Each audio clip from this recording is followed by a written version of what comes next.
एकूणच या देशामध्ये विविध योजना ज्या काही मोदीजींच्या नेतृत्वात सुरू झाल्या त्याच्या बेनिफिशरीजचा जर आपण विचार केला तर महाराष्ट्रातली त्याची संख्या जर आपण बघितली, मी देशातलं बोलत नाही पण महाराष्ट्राचा जरी आपण विचार केला तरी महाराष्ट्रामध्ये कोरोनाच्या काळामध्ये जवळपास 17,79,00,000 डोसेस हे महाराष्ट्रातल्या जनतेला मोफत देण्याचं काम हे माननीय मोदीजींच्या सरकारने केलं।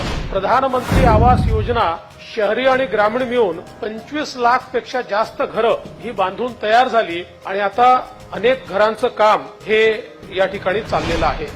जलजीवन मिशनच्या अंतर्गत 1,11,00,000 घरांमध्ये पिण्याच्या पाण्याचा नळ स्वातंत्र्याच्या 75 वर्षानंतर पोहोचला आणि अजूनही याचं काम चाललेलं आहे। पीएम उज्ज्वला योजनेच्या अंतर्गत जवळपास 38,90,000 या ठिकाणी बेनिफिशरीजला त्या अंतर्गत फायदा झाला आणि आयुष्यमान भारत योजनेच्या अंतर्गत 71 लाख गरीब लोकांना 5 लाखापर्यंतचा मोफत उपचार हा त्या ठिकाणी देणं सुरू झालं। त्याचबरोबर पीएम किसान सन्मान योजना ज्याच्यामध्ये शेतकऱ्यांना थेट 6,000 रुपये त्यांच्या खात्यात दिले जातात आणि आपल्याला कल्पना आहे की आता महाराष्ट्राच्या सरकारने देखील यात 6,000 रुपये देण्याचं ठरवलंय। 12,000 रुपये आता शेतकऱ्यांना मिळणार आहे। याच्यामध्ये 1,10,00,000 शेतकऱ्यांना 1,10,14,738 शेतकऱ्यांना याचा फायदा मिळालाय। त्याचप्रमाणे कौशल विकास योजना ज्याच्यातनं आपण स्किल इम्पार्ट केले, या योजनेच्या अंतर्गत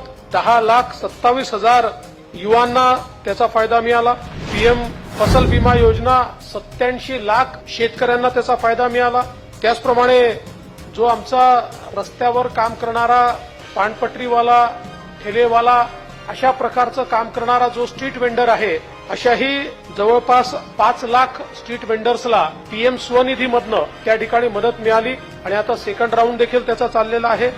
मुद्रा योजनेतनं 41,50,000 उद्योजकांना मुद्रा योजनेचा लाभ झाला आणि ते आपल्या पायावर उभे राहिले।